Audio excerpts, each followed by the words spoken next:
하나님이 보시고 라는 제목으로 할 말씀 함께 나누고자 합니다.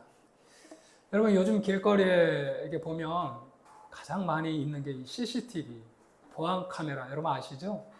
이 보안 카메라가 곳곳에 우리나라에 설치가 되어 있습니다. 보통 사람들은 이 CCTV를 나를 감시한다 이렇게 생각을 하기 때문에 마음이 불편해져요. 그죠, 여러분? 내가 무슨 실수를 하지 않았나 감시하는 눈처럼 그렇게 느껴지기 때문에 CCTV를 볼 때 그러한 불편한 마음이 있다라는 것이죠. 자, 그런데 여러분 한번 생각해 보세요. 만약에 어두운 밤에 아주 골목길, 그것도 한밤중에 말이에요, 강도를 만날 위협을 당한다고 한번 생각해 보세요, 여러분들이. 그렇다면 그때 내 머리 위에 작동하고 있는 이 CCTV가 여러분 어떻게 느껴질까요? 나를 감시하는 눈처럼 느껴질까요? 아니면 내 안전을 보호하고 내가 위험한 일을 이게 당할 때 내 억울함을 증언해 줄 여러분 그러한 고마운 보호의 눈으로 인식하지 않겠어요?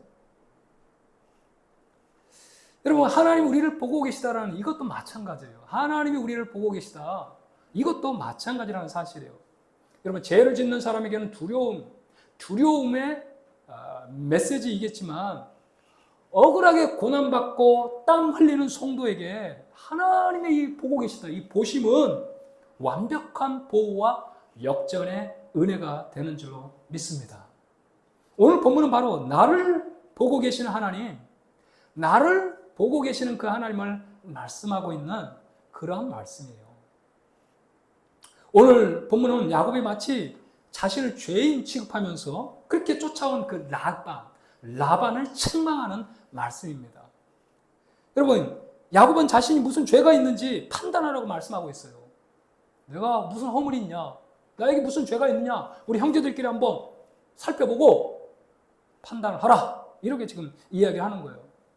그뿐 아니죠? 자신이 어떻게 외삼촌의 양들을 목양했는지 말하면서 자신의 그 성실함을 언급하고 있습니다. 그리고 오히려 자신은 이렇게 성실하게 일했음에도 불구하고 외삼촌 라반은 10번이나 품삯을 바꾸면서 그렇게 나를 20년 동안 부리지 않았냐, 이렇게 하면서 지금 외삼촌을 책망하고 있는 거죠. 그래서 결론적으로 42절에 우리 42절 한번 보겠습니다. 42절. 우리 아버지 하나님, 아브라함의 하나님 곧 이삭이 경외하는 이가 나와 함께 계시지 아니하셨더라면 외삼촌께서 이제 나를 빈손으로 돌려 보내셨으리이다마는 하나님이 내 고난과 내 손의 수고를 어떻게 보시고 어젯밤에 외삼촌을 책망하셨다. 여러분, 이 야곱이라는 이 야곱은요, 이 말씀을 보면 철저히 나를 보시는 그 하나님, 그것을 내 고난과 내 수고를 보시고 너 야곱에게 그렇게 대하면 안 돼. 선악간에 말하지 마. 그뿐만 아니라 야곱의 모든 지금 20년 동안 수고했던 그 모든 것들을 보상해 주셨다라고 지금 야곱이 이 라반을 책망하면서 이야기를 하고 있는 거예요. 그러니까 야곱이라는 인물은 그의 삶 속에서 늘 자신을 보시는 그 하나님, 그 하나님을 의식하며 살아갔던 사람임을 우리가 알 수 있다는 거예요. 여러분, 오늘 이 시간에 이 진리의 말씀, 여러분, 우리는 정말 우리의 생각 따라 살아가는 사람이 아니에요. 하나님의 말씀, 이 말씀이 진리예요. 야곱이 그의 이 라반을 책망하는 이 말씀을 통해서 하나님은 변함없이 나를 보고 계시다, 하나님은 지금도 나를 감찰하고 계시다, 이 의식으로 여러분 살아가야 한다는 거죠. 이 진리가 우리의 머리뿐만 아니라 진짜 가슴으로 믿어질 때 여러분, 오늘 이 본문의 말씀을 통해서 어떤 일들이 벌어지는지, 진짜 이 야곱은요, 이 의식 가지고 살아갔단 말이에요. 하나님이 나를 보신다. 그랬을 때 야곱의 인생이 어떻게 그 20년 과정에 야곱의 인생이 어떻게 지내왔는지를 우리가 볼 수 있어요. 이런 의식을 가지고 있는 사람 동일하게 여러분 야곱에게 나타난 삶의 그 모습들이 우리 가운데도 나타나게 된 줄로 믿습니다. 하나님은 나를 보고 계시다. 이 의식, 이 신전 의식이라고 그러죠. 하나님 앞에서 내가 살아가는 삶이에요. 하나님이 나를 보고 계시다. 이런 사람만이 여러분 죄를 넘어서게 될 줄로 믿습니다. 첫 번째예요. 뭘 넘어선다고요? 죄를 넘어섭니다. 여러분, 내가 죄를 짓지 말아야지 이렇게 해서 우리가 죄를 짓지 않는 게 아니에요. 아무리 결단하고 아무리 다짐해도 지나가는 예쁜 여자만 봐도 마음에 음욕이 생기고요. 나보다 많이 가진 사람 보면 부러워하고 원망하고. 여러분, 우리의 결심에 의해서 우리가 죄를 넘어설 수 있는 게 아니라 진정으로 죄를 넘어설 수 있는 유일한 길은 하나님이 나를 보고 계시다는 이 신전의식, 하나님이 나를 보고 계시다는 이 믿음이 여러분 죄를 이기는 줄로 믿습니다. 오늘 36절하고 37절 한번 보세요. 자, 지금 야곱이 라반을 어떻게 책망하는지 한번 보세요. 이렇게 말해요. 야곱이 도리어 라반을 책망할세 야곱이 라반에게 대답하여 이르되 내 허물이 무엇이니까 무슨 죄가 있기에 외삼촌께서 내 뒤를 급히 추격하나이까 외삼촌께서 내 물건을 다 뒤져보셨으니 외삼촌의 집안 물건 중에서 무엇을 찾아내었나이까 여기 내 형제와 외삼촌의 형제 앞에 그것을 두고 우리 둘 사이에 판단하게 하소서. 지금 야곱이 라반을 책망하는 게 뭐예요? 나에게 무슨 허물이 있냐? 내게 무슨 죄가 있냐? 내가 당신 거를 몰래 도둑질했느냐? 내가 당신의 양떼를 치면서 몰래 내가 그걸 빼돌린 적이 있냐? 그러면서 여러분 당당하게 자기의 죄를 한번 있으면 들춰보라고 이야기하고 있다는 거예요. 여러분 야곱이 어떻게 이렇게 당당하게 지금 나는 죄가 없다라고 지금 고백하고 있는 것입니까? 바로 나를 보시는 하나님 앞에서 야곱이 살아갔기 때문에 그는 불의나 흠집 없이 그렇게 자신을 지키며 살아갈 수 있었다는 걸 지금 말씀하고 있는 거예요. 할렐루야. 하나님을 의식하면서 사람이 아니라 하나님을 의식하니까 라반이 아니라 하나님을 의식하며 살아갔기 때문에 나에게 무슨 허물이나 죄가 있는지 한번 살펴보려고 당당하게 지금 야곱이 그렇게 라반 앞에서 책망을 하고 있다는 거예요. 여러분, 죄를 이기는 길은 늘 이 진리의 말씀을 의식하면서 우리가 살아갈 때 가능하다는 거야. 하나님 나를 보고 계시다. 여러분, 우리를 보시는 하나님을 의식하지 않을 때 상인들은 원가를 속입니다. 500원인 그러한 가격을 갖다가 완전히 그냥 폭리를, 몇 배 폭리를 이렇게 원가를 붙이는 거죠. 수입산을 국내산으로 둔갑시키고요. 또 원어들은 정당한 임금을 그에 합당하게 지불해야 되지 않겠습니까? 그럼 노동자들의 어떠한 그 임금을 정당하게 지불하지 않고 이익을 독식해요. 하나님 나를 보고 계시다. 이것이 사라지면요.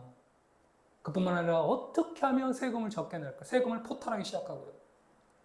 노동자들은 또 어떻습니까? 상사가 볼 때만 열심히 일하는 척 하지만 상사가 보이지 않을 때 태만하거나 놀며 시간과 급여를 도둑질하게 되는 것이죠. 여러분, 회사에 그러한 자산이라는 물품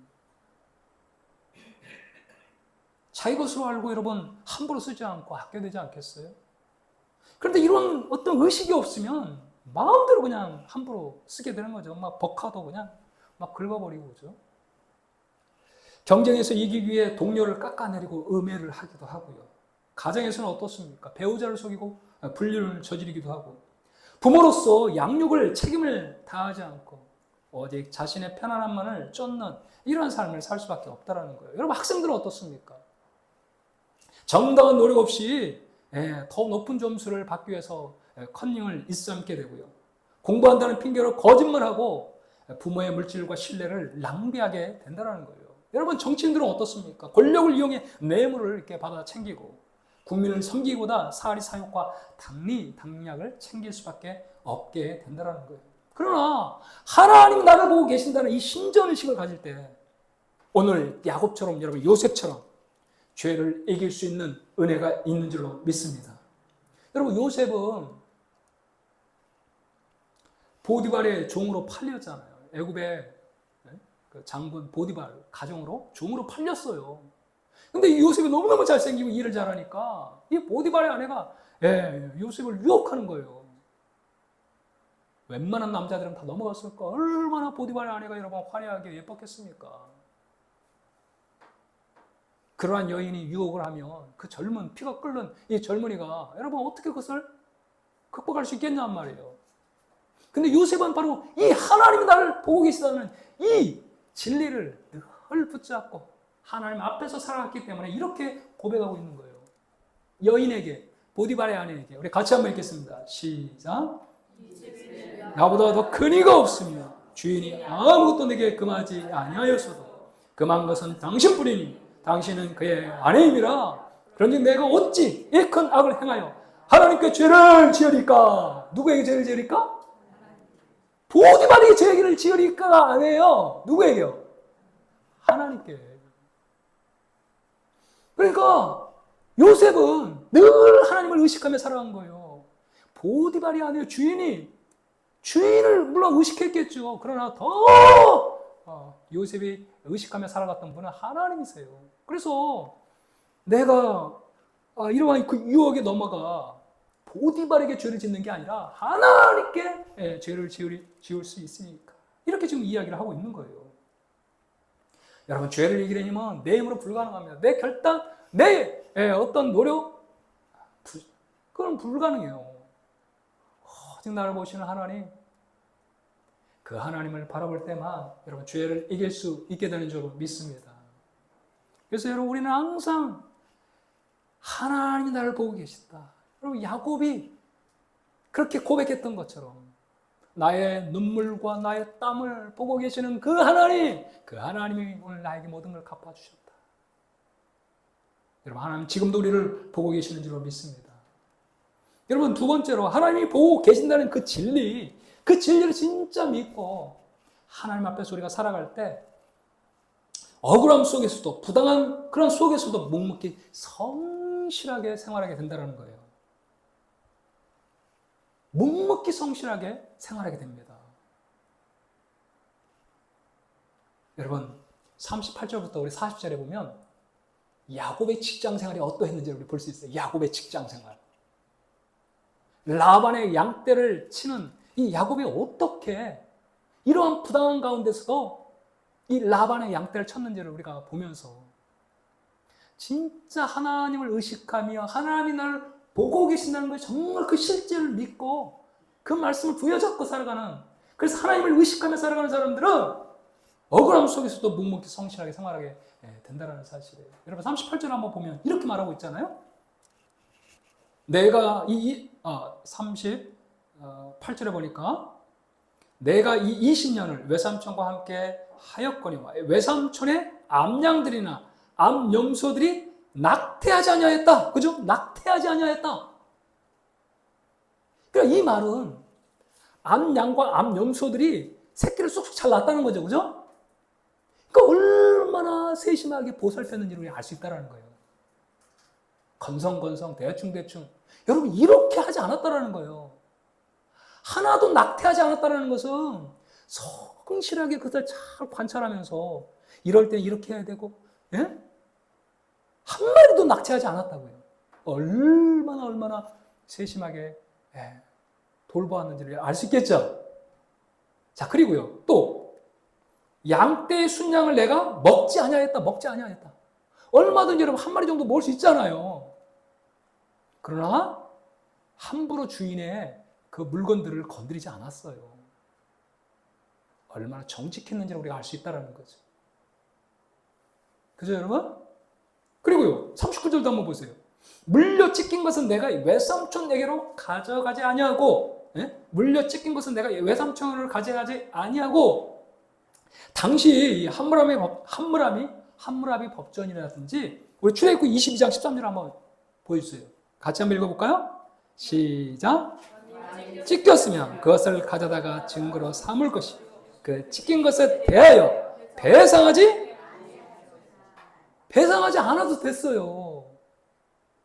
라반의 양을 치면서 승냥이 뭐 늑대라든지 사자라든지 호랑이라든지 이러한 들짐승에게 잡혀먹은 양이라든지 염소 배상하지 않아도 됐단 말이에요. 그런데 지금 야곱은 어떻게 해요? 물려 찢긴 것은 내가 외삼촌으로 가져가지 아니하고, 외삼촌 이거 들짐승에게 물려 찢겼습니다. 이렇게 가져가지 않았다는 거. 그럼 어떻게 했든 가져가지 않으면 물려 찢긴 것을 야곱이 대신 배상을 해야 되는 거예요. 그잖아요, 여러분? 10마리 목양을 하고 있는데 그 중에서 한 마리 찢겼단 말이에요. 그래서 다른 종들은 다 가져가서 보여주면서 이 들짐승이 이걸 먹었습니다. 그럼 배상하지 않아도 됐단 말이에요. 그런데 야곱은 가져가지 않았어요. 자기가 월급 받은 거에서 다 이렇게 물어냈단 말이에요.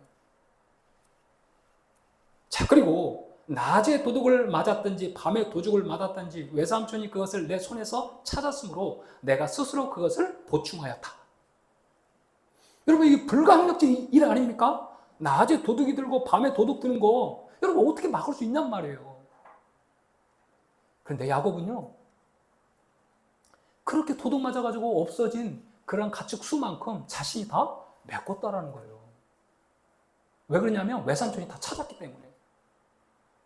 그런 불가항력적인 일들이 있으면 여러분 원어가 이거 진짜 불가항력적 일이니까 네가 물지 않아도 돼. 이렇게 해야 되는 게 정상 아닙니까? 그죠? 아니, 야곱이 게을러서 그런 게 아니잖아요.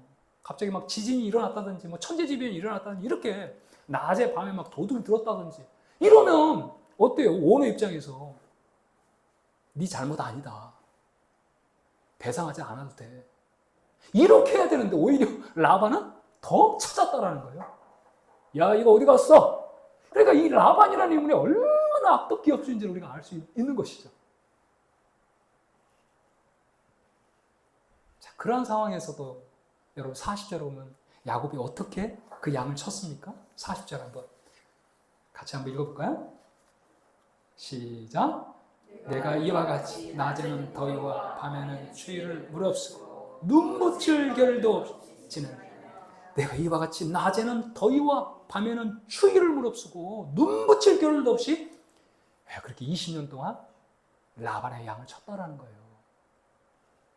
이 팔레스타인 기후는요, 낮에는 한 40도까지 올라간다고 합니다. 얼마나 뜨거운지 아시겠죠? 여러분, 이번에 우리 겪어보셨잖아요. 우리 체온이 36.5도인데, 우리 체온보다 더 올라가면 막 열사병에 걸리고, 막 어지럽고 띵하고. 팔레스타인, 이 이스라엘 땅, 이 광야는요, 무려 40도가 올라갑니다. 거기에 뭐 그늘이 있나요? 뭐가 있나요? 밤에는요, 0도 아래까지 또 뚝 떨어져, 기온이. 그러니까 막 한 40도 정도 차이가 나니까 얼마나 힘들겠어요. 여러분, 그렇죠? 너무너무 힘든 거예요. 거기에다가 여러분, 낮에 도둑이 올지 밤에 도둑이 올지 모르니까 눈붙일 겨를 없이 그 양떼를 돌보며 그 염소떼를 돌보며 그렇게 라반의 양떼를 친 거예요. 그 극도의 긴장감 속에서 말이에요, 목양을 했다라고 지금 이야기를 하고 계시는 것이죠. 여러분, 이렇게 정말 악덕 기업주, 라반같이 그 어떤 불가항력적인 그런 상황에서도 다 물어내라, 막 이런 악덕 기업주와 같은 그 라반 밑에서 야곱이 이렇게 성실하게 여러분 이 일을 감당할 수 있었던 것은 이유가 없어요. 난 사람 보고 일하지 않는다. 난 하나님 바라보면서 일한다. 나를 보고 계시는 그 하나님 앞에서 내가 일하는 것이지 내가 사람 앞에 일하는 것이 아니다라는 걸 보여주는 반증이죠. 여러분, 그렇죠? 무엇을 설명할 거예요? 악덕 기업주예요. 그 악덕 기업주 밑에서 얼마든지 그냥 양떼 하나 씹어 먹고 뒤로 하나 이렇게 돌리고, 우리 영화 보면 그런 거 너무 많이 나오잖아요. 우리 전 윤석열 대통령이 나는 권력에 아부하지 않는다. 오직 국민만 바라본다. 야곱은요, 난 사람 보며 일하지 않았다. 나는 나를 보고 계시는 하나님 바라보며 일했다. 이렇게 지금 고백하고 있는 거예요. 바로 그런 의식을 가지고 있는 사람은, 여러분, 사람이 보든 하든 보지 않던, 여러분 성실하게 최선을 다해서 우리에게 맡겨준 일 감당하게 되는 줄로 믿습니다. 근데 여러분, 세상은 항상 사람이 보면 열심히 충성하는 것 같지만, 사람이 보지 않는다, 주인이 보지 않는다 라고 생각하면 자기도 모르게 게을러져요. 그리고 부당한 방법으로 그러한 일들을 처리하는 이런 세상의 모습들 우리가 보게 되잖아요. 그러나 야곱은 그렇지 않았어요. 나를 보고 계시는 그 하나님 앞에서 내가 일을 감당하는 것이지, 결코 사람 보면서 일을 감당하는 것이 아니라고 말씀하고 있다는 거예요. 여러분, 이 차이가 어디에 있는 것입니까? 항상 우리는 하나님 앞에서, 나를 보고 계시는 하나님 앞에 여러분 살아가야 될 줄로 믿습니다. 그래야 할 때 죄를 이기고 그 악덕 기업주 앞에서도 성실하게 최선을 다할 때 다하는 그 삶을 여러분 살아가게 된다라는 것이에요. 여러분, 이처럼 우리가 사람이 아니라 하나님을 의식하면서, 나를 보고 계시는 하나님을 의식하며 살아갈 때 하나님은 우리의 억울함을 반드시 씻어주시고 마침내 보상해 주시는 은혜가 있는 줄로 믿습니다. 여러분, 41절과 42절이 바로 그 내용 아닙니까? 야곱이 고백합니다. 41절에 내가 외삼촌의 집에 있는 지 20년 동안 외삼촌의 두 딸을 위하여 14년, 외삼촌의 양떼를 위하여 7년을 외삼촌에게 봉사하였거니 와, 외삼촌께서 내 품삯을 10번이나 바꾸셨으며, 내가 14년, 7년, 도합 20년을 봉사를 했는데 품삯을 몇 번 바꿨다고요? 10번. 라반이라는 인물은 어떻게 하든지 야곱에게 최대한 적게 월급을 주면서도 이 야곱을 붙들려고 온갖 편법을 다 동원하면서 10번이나 품삯을 바꾸는 것이죠. 자, 그럼에도 불구하고 우리가 이 결론적으로 42절에 우리 하나님, 아버지의 하나님, 아브라함의 하나님, 곧 이삭의 경의 하나님, 이가 나와 함께 계시지 아니하셨더라면 외삼촌께서 이제 나를 빈손으로 돌려보내셨으리이다마는, 하나님이 내 고난과 내 손의 수고를 보셔서 이 모든 양떼를, 이 많은 재산을 내가 얻을 수 있었다라고 지금 고백을 하고 있는 거죠. 여러분, 이것이 우리의 결말이에요. 하나님을 바라보면서 살아가는 사람들의 결말입니다. 그 시간은 여러분, 우리가 생각하는 만큼 더 길 수도 있어요. 그러나 하나님을 바라보면서 성실하게 여러분 죄를 이기면서 하나님을 의식하면서 여러분 살아갈 때 반드시 인정받는 그때가 반드시 온다는 사실입니다. 그래서 우리는 인간의 꾀를 따라가면 안 돼요. 이 길로 가면 좀 더 쉽게 내가 승진할 수 있겠다. 이 길로 가면, 인간의 꾀를 쫓아서 가면 안 됩니다. 하나님을 의식하며 살아가야 돼요. 때로는 늦을 수 있어요. 우리가 생각하는 만큼 늦을 수 있단 말이에요. 그러나 하나님의 때가 이르면 반드시 하나님께서 우리의 삶을 역전시켜 주시는 그 놀라운 때가 있게 되는 줄로 믿습니다. 성경에서 여기 보시고라는 이 말이 어떤 의미예요? 라라는 히브리어예요. 라. 이 보시고 히브리어로 뭐라고요? 라. 이 원어로 보면 라아라는 히브리어예요. 보신다라는 게.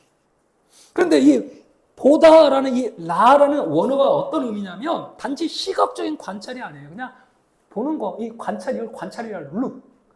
관찰이라고 그러죠?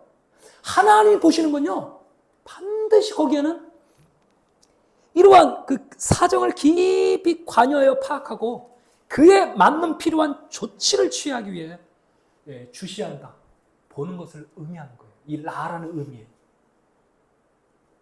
그래서 하나님이 보신다라고 했을 때는 반드시 해결책이 따라옵니다. 성경에서 하나님이 보셨다 하면 반드시 해결책이 따라와요. 우리 창세기 16장에 그 사라가 아이를 낳지 못하자 그의 여종 하갈을 드립니다. 하갈이 임신을 해요. 임신을 했으니까 이제 여주인을 더 잘 섬겨야 되는데 무시해요. 그때 사라가 막 이 하갈을 학대하죠. 그래가지고 그 학대를 견디지 못해서 하갈이 가출을 합니다. 가출. 여러분, 여종이 가출하면 뭐 그 당시에 어떻게 살아가겠어요? 그런데 한 우물에 도착해서 부엘라 헤로이라고 하는 그 부엘라 헤로이에 도착을 해가지고 하나님 앞에 기도를 하는데 하나님께서 그 하갈을 보시는 거. 감찰하시는 하나님. 그래서 하갈이 그곳을 감찰하시는 하나님이라는 뜻에서 부엘라 헤로이라고 지었어요. 하나님께서 그곳에서 하갈아 네 여주인 사라에게로 돌아가라. 내가 너에게 이스마엘을 낳게 할 것이다. 그래서 그 이스마엘 또한 한 민족을 이루게 할 것이다. 이러한 응답을 주셨어요. 하나님이 보실 때는 반드시 해결책을 함께 주신다는 사실. 여러분, 우리가 출애굽기 보면은 동일하게 그 말씀을 우리가 볼 수가 있어요. 출애굽기 3장 7, 8절에 보면 내가 애굽에 있는 내 백성의 고통을 분명히 보고, 이 보고라는 것이 라한데 보고 내가 내려가서 그들을 애굽의 손에서 구원하고, 하나님께서 구원하시는 거죠. 그러니까 보시니까 해결책을 제시할 수 있는 거예요. 여러분, 우리 하나님은 볼 수 있기 때문에 여러분 우리의 삶의 문제를 해결해 줄 수 있는 줄로 믿습니다. 마침내 보고, 그래서 우리의 인생의 해결책, 우리의 삶의 문제를 마침내 해결해 주시는 그 하나님. 하나님이 보신다라는 것은 반드시 구원의 손길이 함께 온다라는 사실이에요. 여러분 믿습니까? 그래서 우리는 하나님을 의식하며 살아가야 돼요. 사람의 눈을 의식하는 게 아니라 하나님을 의식해야 돼요. 그래야 할 때 반드시 우리를 보시는 그 하나님께서 구원의 손길, 그 모든 억울한 사정을 마침내 갚아주시고 보상해 주시는 하나님의 은혜의 손길이 여러분 따라오는 줄로 믿습니다. 여러분 이것을 기억하셔야 돼요. 우리는 우리 주 예수 그리스도를 통해서 우리를 보시는 하나님을 만날 수 있습니다. 영적으로 고민하던 나다나엘, 그 나다나엘, 무화과 나무 아래서 어떻게 하나님을 더 깊이 만날 수 있을까 고민하던 그 나다나엘을 보시고 영적인 놀라운 거듭남에 여러분 진리를 가르쳐주신 줄로 믿습니다. 제가 예배 시작할 때 하나님은 영이시니 영과 진리로 예배할지니라, 이 말씀이 바로 이 나다나엘의 그 거듭남의 진리를 알려주실 때 주신 말씀입니다. 하나님은 그 나다나엘의 무화과 나무 아래에서 그 영적으로 고민하는 그 고민을 다 보시고 해결책을 제시해 주신 거예요. 12회를 혈루증으로 앓고 있는 그 여인, 혈루증으로 앓고 있기 때문에 그 사람들 앞에 그 수치를 드러낼 수 없잖아요. 그러나 예수님은 그 여인의 그 아픔을 보셨어요. 그리고 그 길 가던 그 길에서 예수님의 옷자락을 만진 그 여인의 혈루증이 완전히 끊어지고 여러분 회복되는 역사가 있는 줄로 믿습니다. 여러분 아들이 죽어 이 과부는 남편을 잃고 유일한 아들 한 명이 있는데 그 아들마저 죽고, 그래서 애통해하며 그렇게 아들의 시신 앞에서 울고 있는 그 여인의 그 비통한 모습을 불쌍히 여기시고, 그 보시고 불쌍히 여기시고 여러분 그 죽은 아들을 살려내신 줄로 믿습니다. 세상의 비난 속에 숨겨진 그 심령의 외로움과 변화에 대한 그 열망을 보시고 삭개오야 내려오라 말씀하시는 우리 주님을 보게 됩니다. 여러분 풍랑 속에서 힘겹게 노젓는 그 제자들을 보시고 바다 위를 걸어오시는 예수 그리스도를 우리가 볼 수 있지 않아요? 여러분, 마침내 예수님 우리의 연약함을 보시고 우리가 담당해야 될 모든 죄와 그 고통을 몸소 십자가 위에서 여러분 짊어지신 줄로 믿습니다. 그리고 그 영원한 하나님 나라를 우리에게 유업으로 주신 줄로 믿습니다. 예수님은 지금도 내가 너를 보고 있다. 내가 너를 보고 있다. 우리에게 말씀하고 있죠. 사랑하는 성도 여러분, 오늘 우리는 세상이라는 그 라반 밑에서 직장 생활을 하고 일터를 일구며 가정을 섬기고 있습니다. 때로는 세상이 나의 성실함을 이용하려 들고 내가 흘린 땀방울과 눈물을 정당하게 알아주지 않아. 나 혼자만 바보처럼 이렇게 살고 있나 싶어 억울함을, 정말 그 억울함에 밤잠을 설칠 때가 있어요. 여러분, 그러나 결코 낙심하지 마십시오. 하나님은 다 보고 계시는 줄로 믿습니다. 여러분이 교회를 위해 흘리는 그 땀방울, 여러분의 가정 속에서 흘린 그 눈물, 우리 하나님은 다 보고 계십니다. 남들은 모르는 직장 생활에서 그 억울함, 그 정직하게 살려고 여러분 보았던 그 손의 수고를 우리 하나님은 다 보고 계시는 줄로 믿습니다.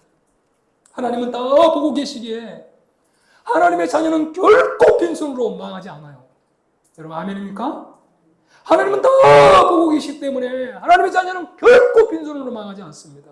세상이 아무리 나를 빈손으로 만들려 해도 나를 보고 계시는 하나님이 마침내 때가 되면 라반을 책망하시고 우리가 흘린 모든 땀방울을 갚아주실 그 은혜 때가 반드시 여러분 임하게 되는 줄로 믿습니다. 사랑하는 성도 여러분, 종교개혁자 존 칼빈은 성도의 삶을 한마디로 코람데오, 한번 따라해 봅시다. 코람데오. 이게 무슨 말일까요?